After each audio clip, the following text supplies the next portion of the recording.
Buen día a todos. El curso continúa hoy con su segunda mitad.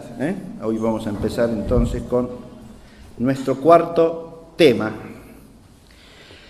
Hemos visto en la primera clase la esencia y problemática del saber histórico, luego el objeto del saber histórico y, en tercer lugar, el método. Hoy nos toca considerar el tema de las disciplinas auxiliares del saber histórico.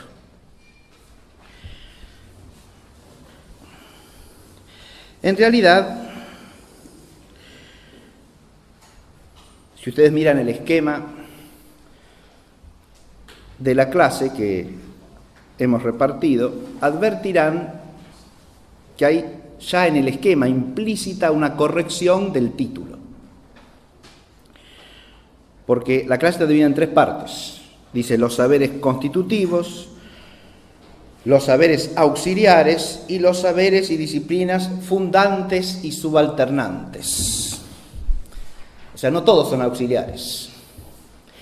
El concepto de disciplina auxiliar es un concepto que se puede tomar en dos sentidos primariamente.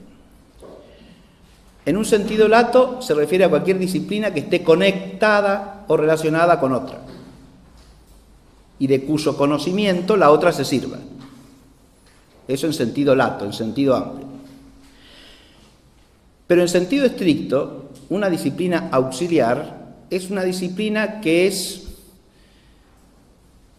instrumental respecto de aquella a la que auxilia, y en cuanto a instrumento le está subordinada. Y ese no puede ser el caso nunca, ni de un saber que sea constitutivo, o sea, que esté en la esencia de la cosa, que no es un mero instrumento, ni de un saber que sea superior, porque el saber superior no es meramente instrumental. El saber superior es aquello de lo que uno depende, y por lo tanto no es un mero instrumento o auxilio, es algo que funda, que le da fundamento, y no es correcto llamarlo disciplina auxiliar en sentido estricto. Hecha esta aclaración, empecemos por recordar cuáles son los tipos de saber que constituyen al saber histórico. Hay uno que le da el género propio, ¿no? Y ese es, como ya lo expusimos en la primera clase, el saber por fe humana. O, como dice en el esquema, el saber credencial de los hechos del pasado. En esto tenemos que situarnos, ¿por qué? Porque para entender qué disciplinas funcionan de auxiliares de la historia, o de fundantes, o de relacionadas con el saber histórico, tenemos que saber, o recordar en este caso, cuál es la esencia del saber histórico.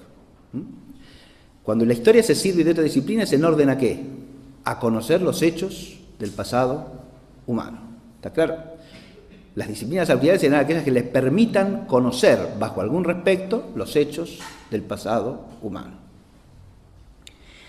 Hay otro saber que entra en la constitución del saber histórico, que es el saber por connaturalidad, y este entra como un prerequisito necesario, porque sin la connaturalidad, con la cosa que pretendemos entender, no hay posibilidad de entenderla.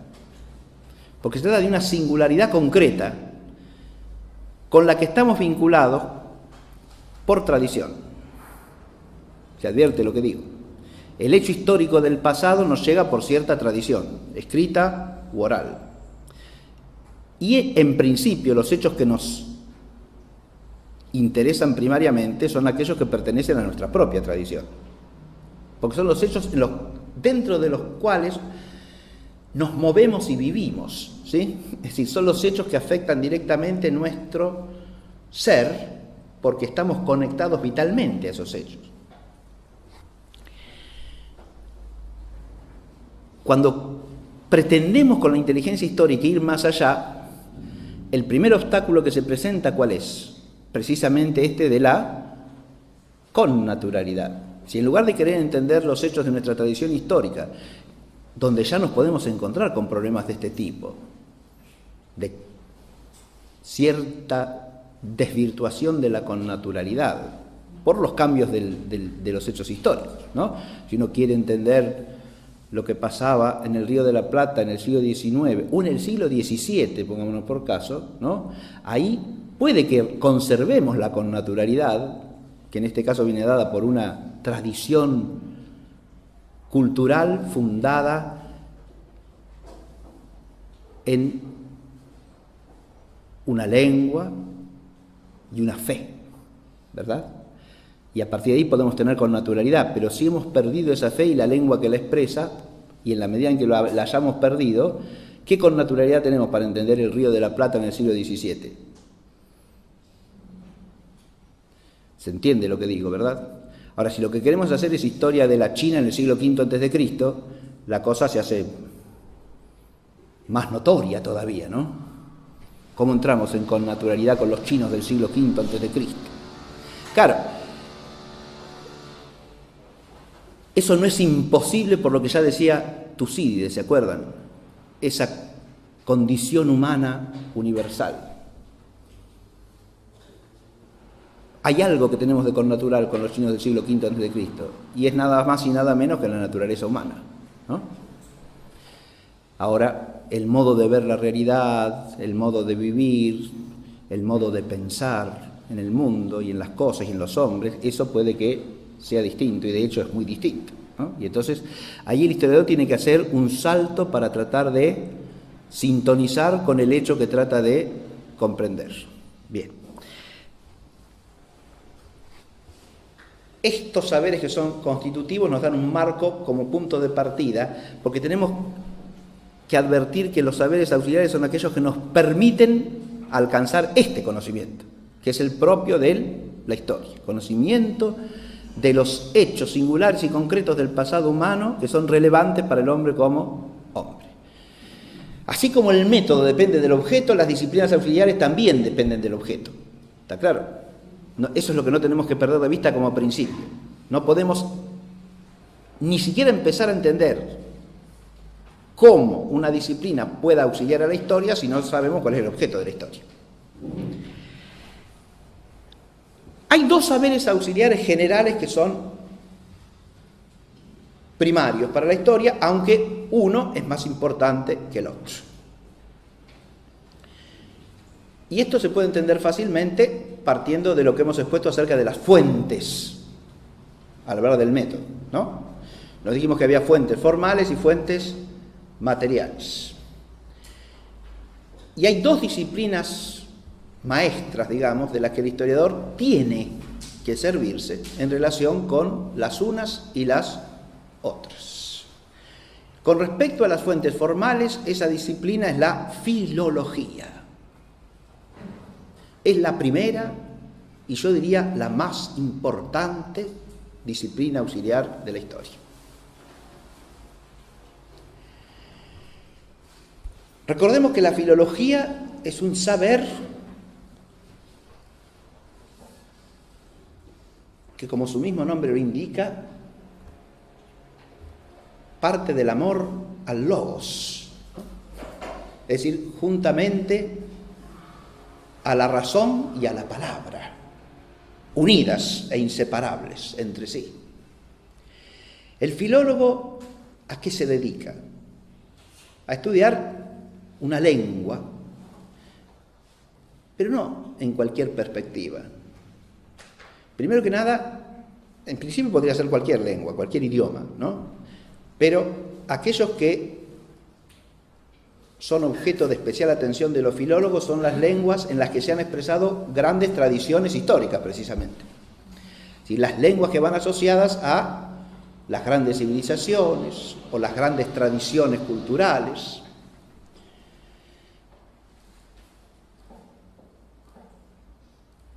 Y el filólogo no las estudia con una finalidad pragmática, es decir, no estudia esas lenguas para poder hablarlas y hacer turismo o negocios con los que las hablan. ¿Está claro? No es eso. Uno puede aprender una lengua con esa finalidad, o simplemente porque va a vivir a un país y tiene que manejar, ¿sí? Tiene que ir a hacer las compras al almacén, al supermercado. Bien. Entonces tiene que aprender, ¿sí? Lo mandan a trabajar a Holanda y tendrá que aprender algo de holandés, ¿sí? Pero eso no es filología. El filólogo estudia una lengua histórica. Ya el objeto mismo lo relaciona con la historia. Una lengua en la que se expresa una gran tradición histórica, como puede ser para nosotros, en nuestra propia identidad, las lenguas que llaman clásicas o las lenguas bíblicas, ¿sí? El griego, el latín, el hebreo, ¿sí? Pero también lo mismo pasa con el chino clásico o el sánscrito en la India o el náhuatl para la tradición mesoamericana posterior, ¿no? Sí, ya próxima a la llegada de los españoles, etc. Bien. O el quechua para el imperio incaico y la tradición de los pueblos del imperio incauto, y así podríamos seguir, ¿está claro? Es decir, son lenguas a las que va ligada una tradición histórica importante y lo segundo que hay que añadir, una larga y compleja tradición literaria, en la que se expresa, ¿qué cosa? Esa tradición y la mentalidad de esa tradición. Porque para lo que estudia el filólogo la lengua es para entrar en eso, en el espíritu de la tradición que va asociada a la lengua. No la estudia como sistema de lenguaje,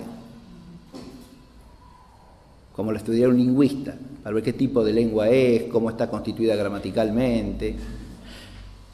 El aspecto gramatical para el filólogo es meramente instrumental, porque lo que le importa es la semántica de la lengua, no su estructura gramatical. O si le importa la estructura gramatical es en la medida que está vinculada a una manera de pensar, a una manera de entender la realidad, ¿no?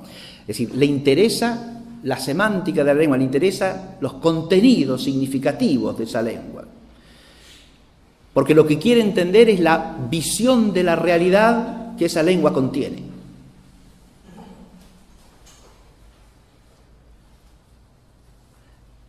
La palabra humana es expresión de la inteligencia humana y por lo tanto está vinculada con el conocimiento de la realidad. Pero toda lengua expresa un modo particular de conocer la realidad. Eso es lo que tiene de potencial riqueza el aprendizaje de distintas lenguas, ¿no? Que nos permite entrar en comunicación desde nuestro propio espíritu con formas distintas o con matices distintos en el enfoque de la realidad.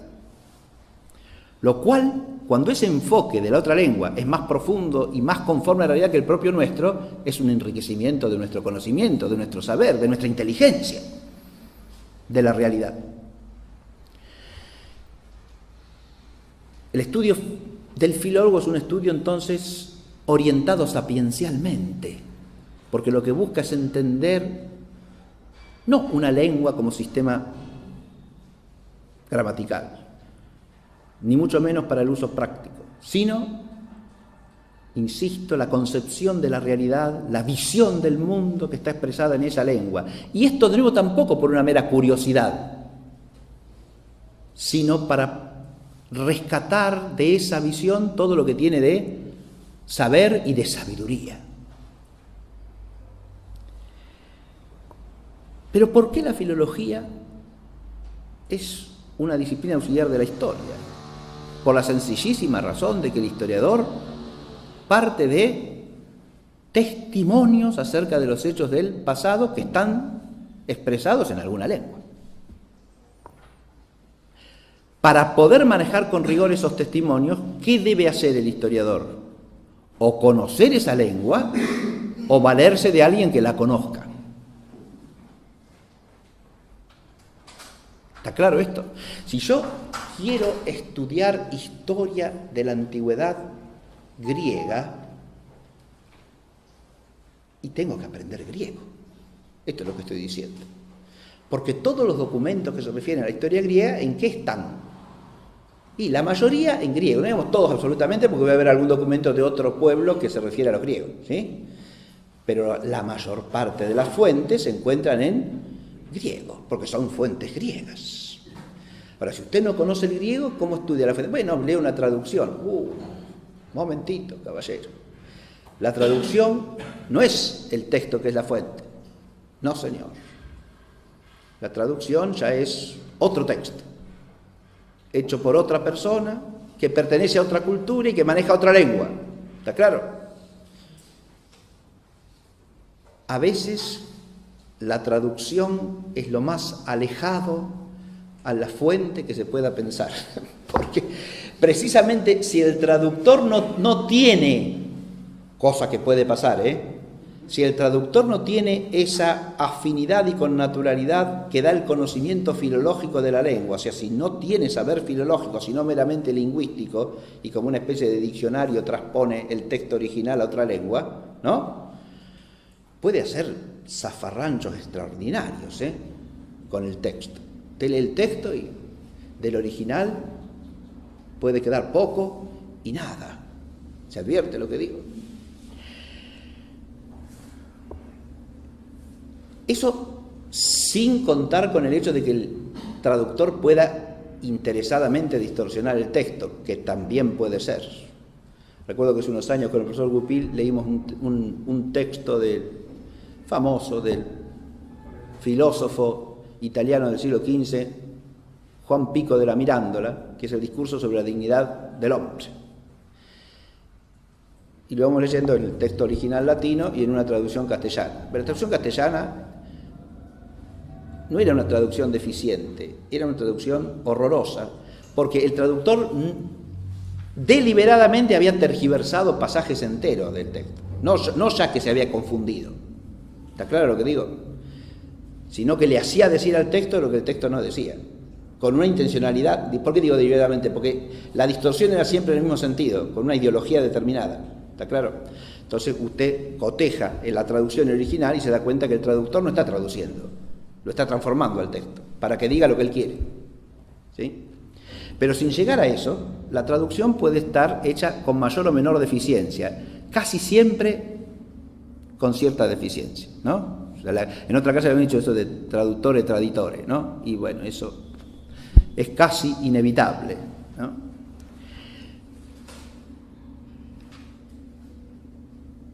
Pero fíjense ustedes, el historiador, por lo menos, tiene que tener en su formación la lúcida conciencia de que depende de la fuente original. ¿Está claro?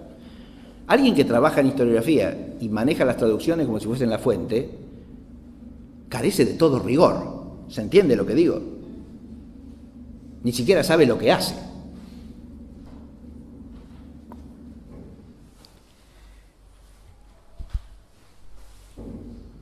El saber filológico es fundamental, entonces, ¿por qué? Porque es el que permite establecer la mediación entre la fuente y el historiador.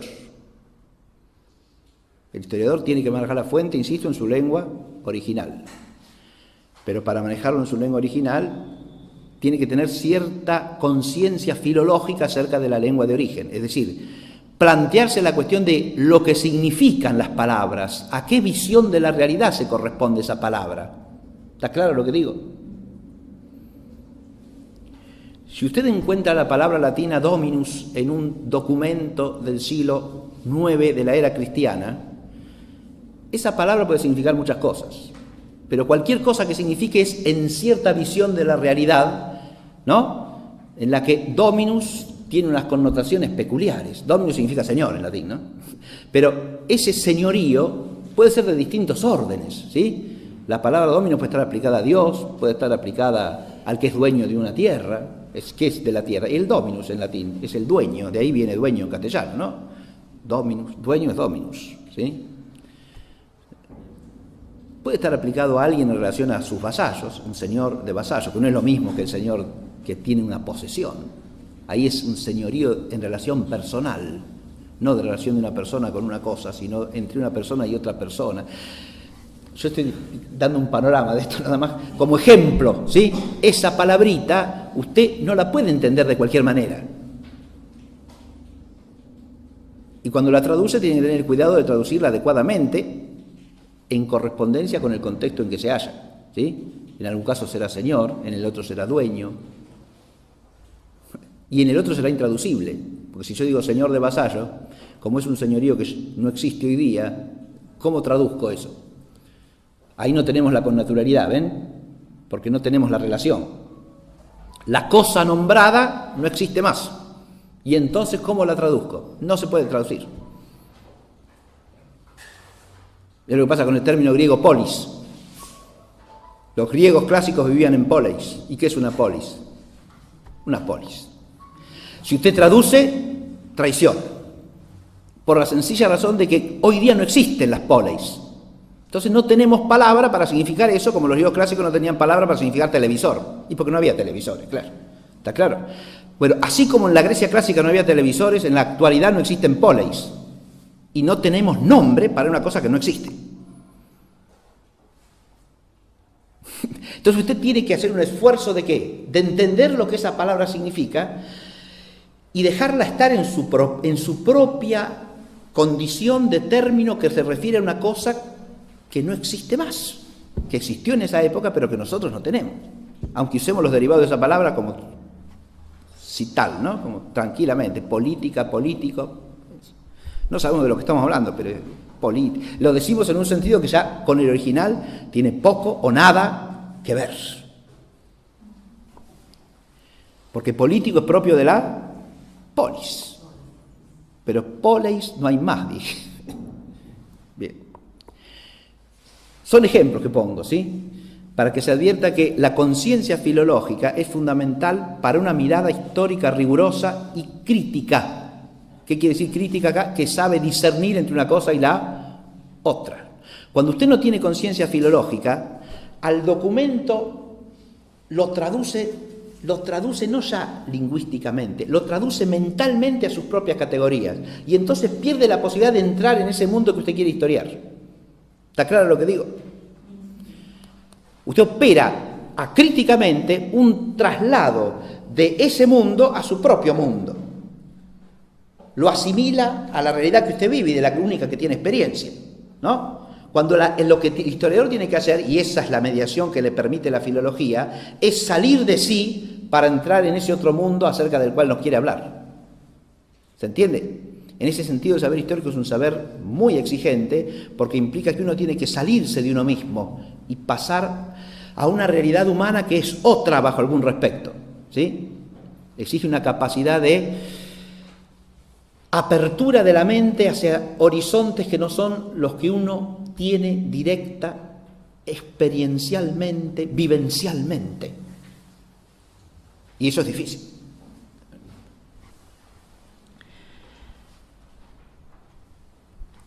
La filología es la que media lo que podríamos llamar una connaturalidad participada. Yo no soy un griego del siglo V a.C., pero a través del conocimiento profundo de las fuentes griegas del siglo V a.C. y de la filología griega, puedo adquirir cierta connaturalidad por participación. ¿Quién media esa participación? La lengua. La que me hace participar de ese mundo es la lengua en la que se expresó ese mundo. ¿Está claro?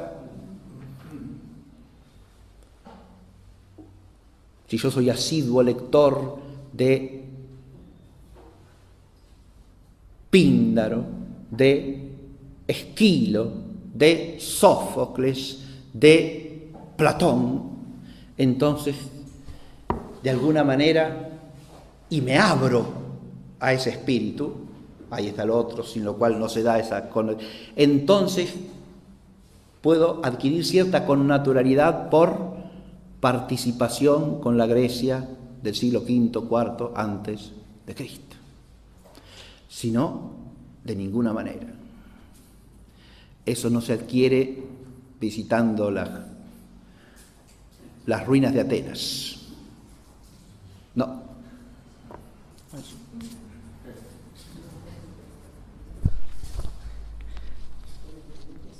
Hay disciplinas asociadas a la filología, que son, las menciono, la diplomática, que ya la nombré en clase pasada, ¿no?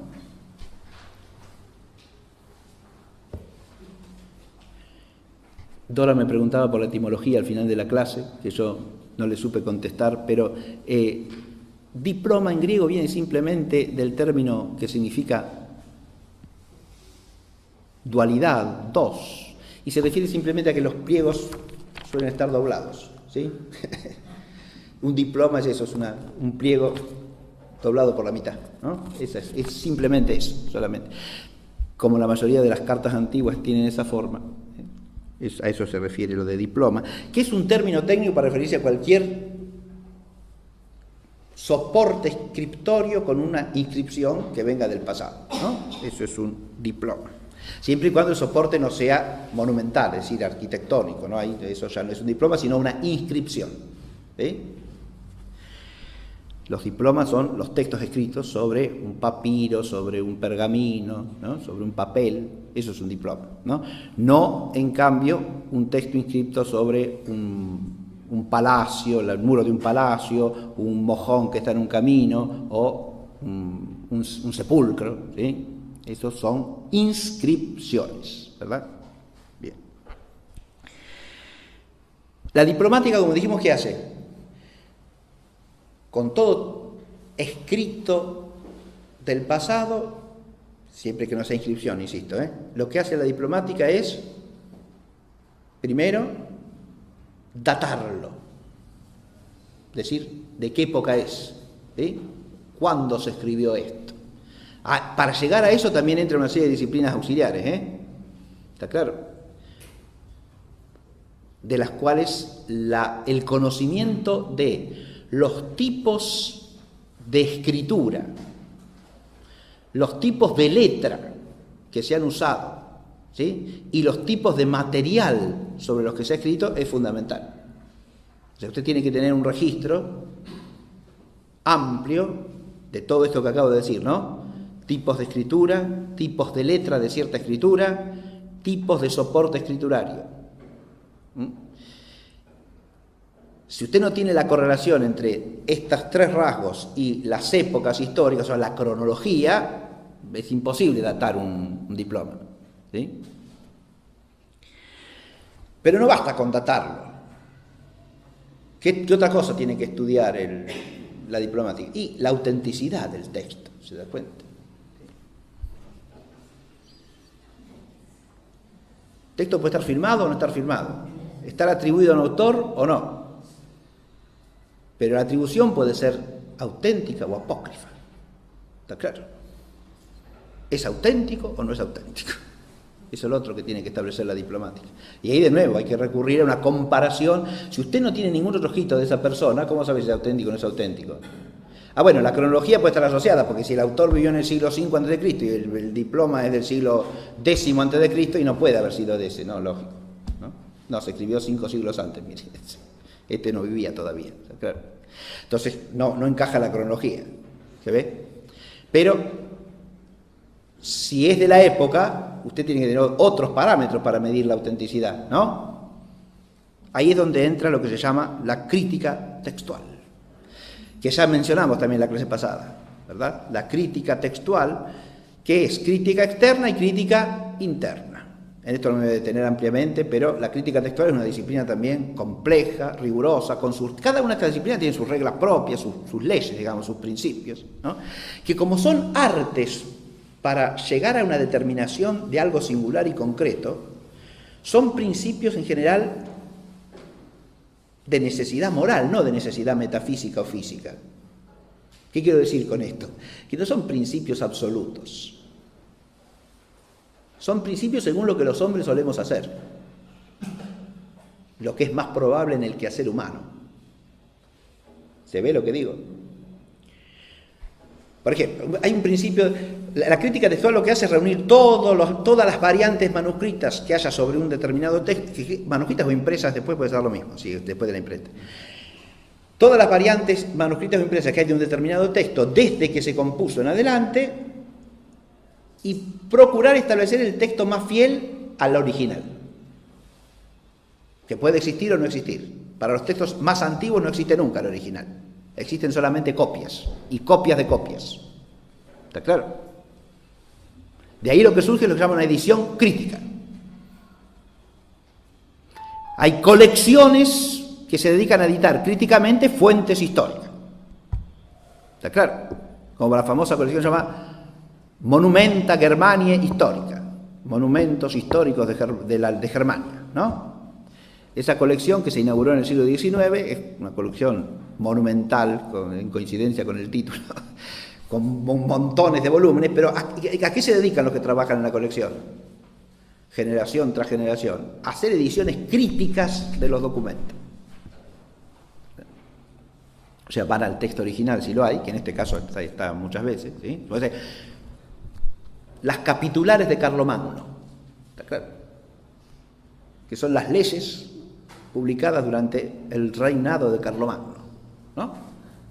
Bueno, se conservan en general en el texto original. Entonces usted tiene que ubicar dónde está y hacer lo que se llama la recensión del manuscrito original. Porque el manuscrito original hay que leerlo, ¿o no? Usted tiene un manuscrito, sí, que es en ese caso como un pergamino con un montón de letritas encima, ¿sí? ¿Y eso qué dice? Hay que leerlo.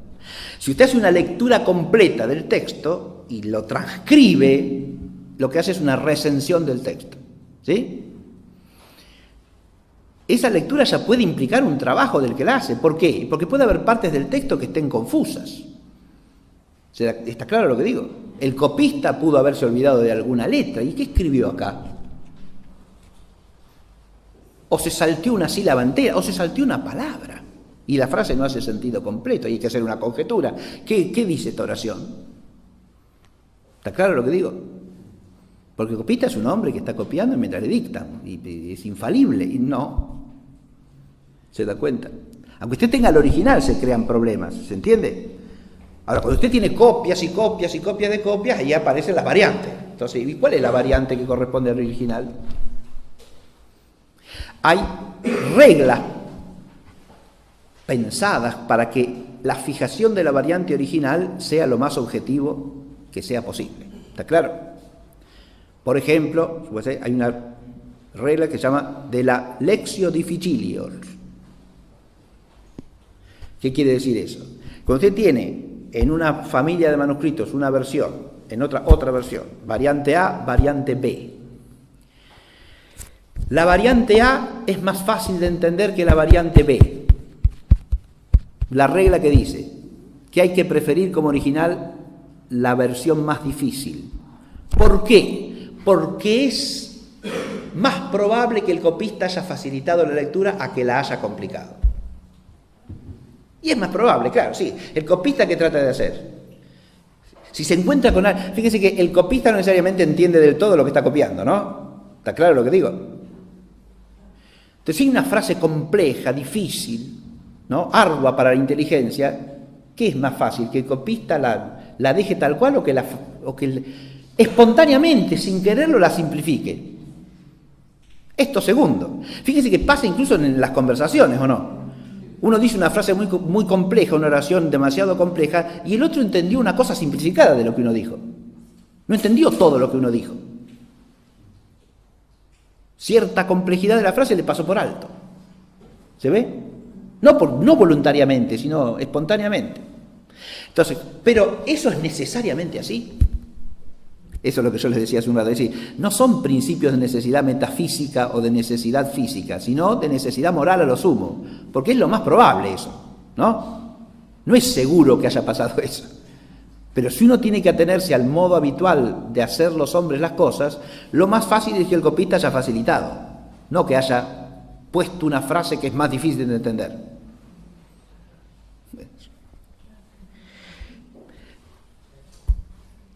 Sí, el historiador tiene que manejar todo esto. Miren, el historiador no necesariamente tiene que ser un crítico textual, porque si no, claro, ser historiador sería imposible, se da cuenta. Pero si el historiador carece de el discernimiento crítico de que las fuentes que maneja están sujetas a esto, es un historiador sin rigor. Por más que acumule datos y acumule erudición.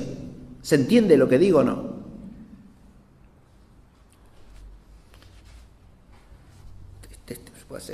Pongo un ejemplo sencillo, ¿no? Nosotros estamos preparando ahora para el próximo curso, es un curso sobre Leonardo da Vinci, ¿sí?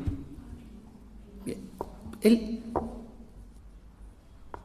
Usted puede leer una noticia, bueno, en el siglo XIX se halló, en el siglo XX, perdón, siglo XX, se halló un documento importante, una carta escrita por Leonardo al sultán Turk.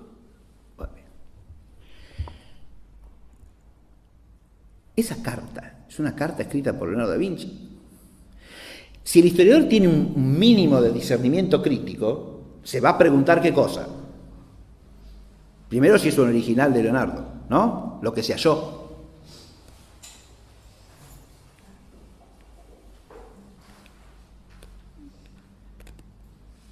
Si hay alguna otra documentación que diga que pudo haber escrito eso. Y después puede hacer la crítica interna, o sea, si el contenido de la carta se corresponde o no con el estilo de Leonardo, con la mente de Leonardo, etcétera, etcétera. ¿Está claro? Pero todo eso que es la crítica del texto, él lo tiene que, aunque no lo haga él, tiene que saber que alguien lo tiene que hacer, ¿no? Que no es que porque se encuentra por ahí algo que dice que es de alguien dice que es de Leonardo o el que lo copió, que esto es una copia incluso en caligrafía turca, así que no, obviamente no es el original de Leonardo, ¿está claro? Y no tiene original esa carta. Entonces, ¿queda la duda o no? Y en principio, ¿es o no es? O esto lo inventó alguien y se lo atribuye a Leonardo da Vinci, ¿está claro? Cuando usted no tiene en su formación incorporado el hábito de la crítica textual, de la diplomática, etcétera, cualquier hallazgo documental le da lo mismo, ¿no? Y encima parece que se reviste de erudición porque cita fulanito halló en tal época tal documento y entonces aparece este dato. Bien, pero ¿es un dato fehaciente o no? ¿Fehaciente qué quiere decir? Que hace fe, que es digno de fe. ¿Es un dato fehaciente o no?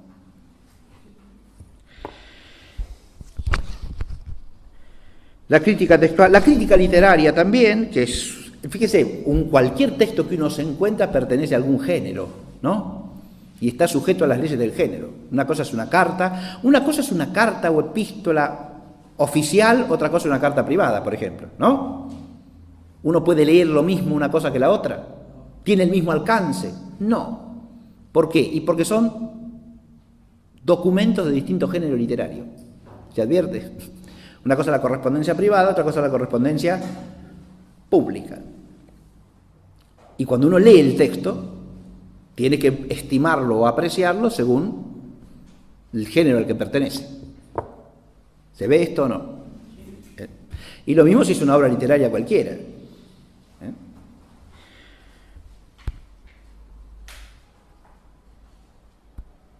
En el estudio de fíjate, todas estas cosas son cosas con las que está familiarizado cualquiera que estudie con rigor la Sagrada Escritura, ¿no? En los estudios bíblicos aparece todo esto. Porque estamos estudiando textos, ¿o no? Y si estudiamos textos, hay que partir de acá. ¿Se ve? Y hay que usar de la filología también, y por supuesto, porque si usted no sabe hebreo bíblico y no sabe griego bíblico, ¿cómo estudia seriamente la Sagrada Escritura?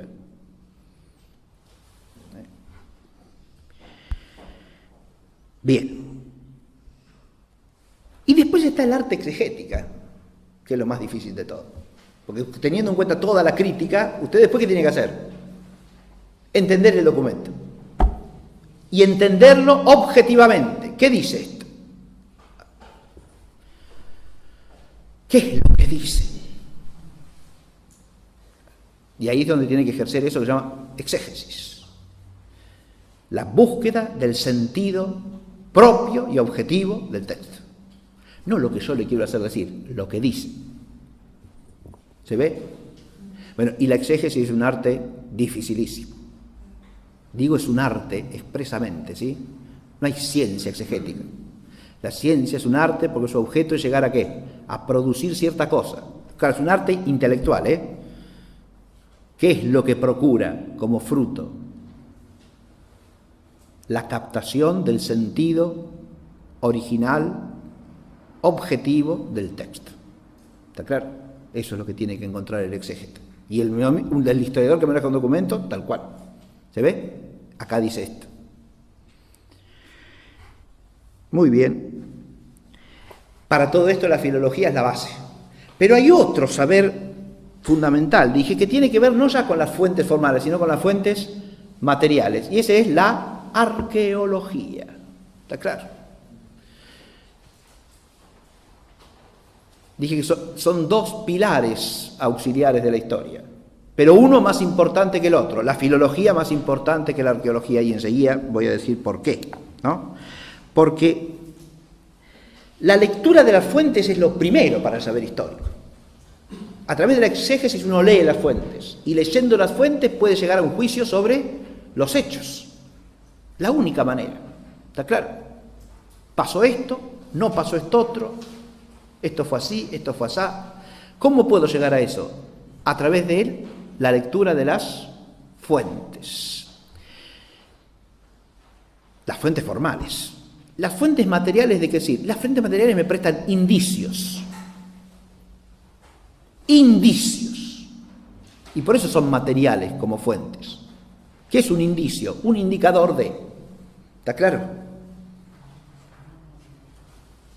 Una marca. Porque las fuentes materiales son restos materiales de la realidad histórica. ¿Está claro? Restos materiales de todo tipo. Naturales. ¿Está claro? Como pueden ser las huellas que deja cualquier fenómeno de la naturaleza, ¿no? Terremoto, o no sé, la erupción del Vesubio en Pompeya, ¿no? O los mismos restos humanos, ¿está claro? O restos artificiales, es decir, cosas hechas por el hombre. Desde los utensilios que encontramos en los sepulcros prehistóricos, por ejemplo, ¿no? Hasta las pirámides de Egipto. ¿Se ve? Y tenemos restos materiales ahí de la actividad humana, ¿verdad? ¿Indican algo? Y por supuesto, sí. Cuando ustedes encuentran un resto de la actividad humana, es que por lo menos por ahí ha pasado el hombre, ¿no? Eso. Si usted encuentra las pinturas de la cueva de Altamira, y eso algo significa, ¿no? Es indicio de algo. Es indicio de que ahí hubo seres humanos, ¿no? Porque eso es obra humana.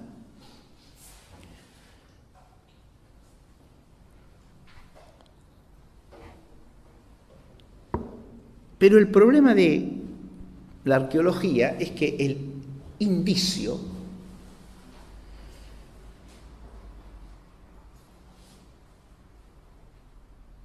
respecto del saber histórico es puramente material. ¿Qué quiero decir con esto?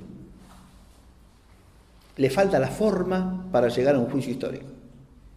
Porque usted por el solo hallazgo material ni siquiera sabe qué es eso. ¿Está claro lo que digo? O lo sabe por saber vulgar, como por ejemplo si usted se encuentra restos humanos y reconoce que son humanos, ¿no? Aunque en algún caso podrá ser que no se pueda reconocer a simple vista y entonces requerirá un análisis más riguroso, ¿verdad? Y hay que recurrir a una disciplina auxiliar que permita hacer la identificación del hallazgo. ¿Se entiende?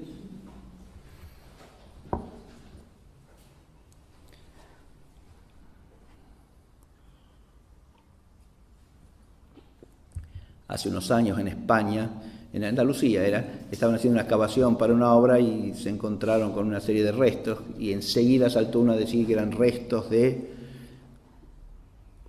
fosas donde habían sepultado a republicanos fusilados después de la Guerra Civil, ¿sí? Y cuando los forenses hicieron el examen eran restos animales. Bien. Entonces usted dice que a veces es una grosería ideológica, torpe, pero los historiadores a veces transmiten esas cosas. Si no son responsables o si son ideológicamente interesados, ¿se da cuenta? Bien. El problema acá es que el resto material de suyo no habla, usted lo tiene que hacer hablar. ¿Se ve? Y que sea ya es cuestión de lectura, hay que leer ¿qué es esto? Eso es un cuchillo, ¿es un cuchillo? ¿Y qué es un cuchillo? Eso es una punta de flecha, perfecto. Eso es una pirámide, como decíamos el otro día, ¿no? ¿Y qué es una pirámide? Allá cuando la cosa es más compleja, ya usted se da cuenta que el resto material no habla por sí solo, ¿no? Claro. Una pirámide. Bueno, pero examinamos la pirámide y adentro está el sepulcro del faraón. Entonces es una sepultura. Semejante monumento es una sepultura. Usted puede pensar sensatamente que es nada más que una sepultura eso, porque que esté aquí dentro contenido el sepulcro del faraón es una cosa, decir que eso es simplemente una sepultura. Si yo quiero entender qué es eso, dependo de qué. Y de las fuentes formales, porque si los antiguos egipcios no me explican qué es eso, ¿de dónde voy a sacar yo qué es eso? De nuevo está el problema de la connaturalidad. ¿Tenemos una cosa parecida nosotros? Y no, ni remotamente. No existe nada que se asemeje a eso, ni de cerca. Sí, bueno, hay quien se hace sepulcros muy grandes. No, como una pirámide egipcia, no. ¿Está claro? Una cosa es que hace un sepulcro un poco ampuloso, monumental, un mausoleo, qué sé yo, un poco grande, y otra cosa es una pirámide egipcia. ¿Está claro? No es así. Entonces, usted, si quiere entender de qué se trata, depende de qué, de la fuente formal. Pero hay otro peligro de la arqueología que hay que despejar de entrada, y es que la arqueología me proporciona un indicio. Pero no hay que caer en lo que podríamos llamar el materialismo arqueologista, que consiste en sostener que si no encuentro el indicio material, eso no pasó o no existió. ¿Está claro?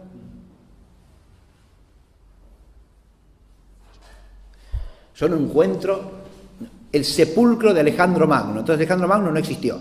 Es insensatez eso, ¿se da cuenta? No tengo prueba de que haya existido porque no tengo los huesos de Alejandro Magno. Mire, eso es varias veces insensato, ¿no? Primero que nada, porque si hubiese un sepulcro que dijese este es el sepulcro de Alejandro Magno, usted le tiene que creer al que escribió ahí que ese es Alejandro Magno, ¿o no? Y sí, claro, sí. Primera cosa. Pero además, las fuentes formales de diversa procedencia y de diverso origen atestiguan con toda claridad que existió Alejandro Magno. ¿Se ve? Y por último,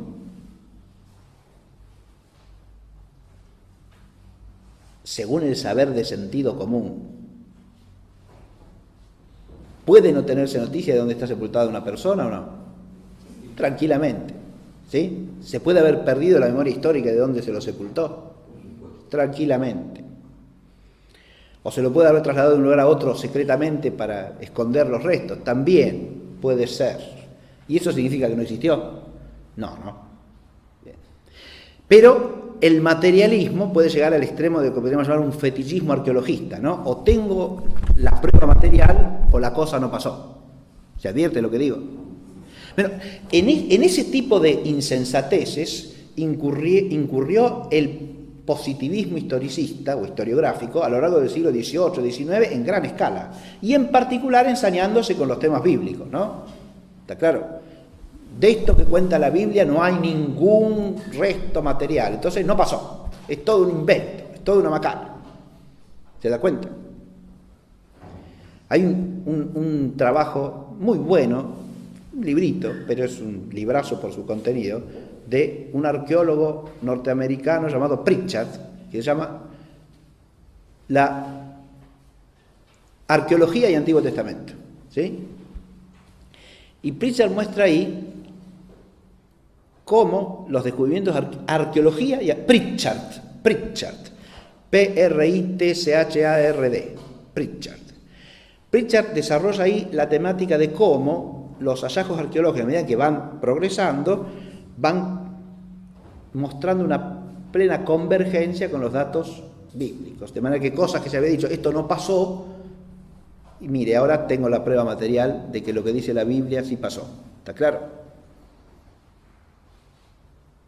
¿Pero pasó porque tengo la prueba material? No. ¿Se entiende? Se puede abusar de eso también, ¿eh? Ojo. Porque no es que pasó porque yo tengo el hallazgo material. El hallazgo material después de la negación materialista muestra la insensatez de la negación materialista, nada más. ¿Está claro? Que sigue siendo insensata aunque no esté el hallazgo material.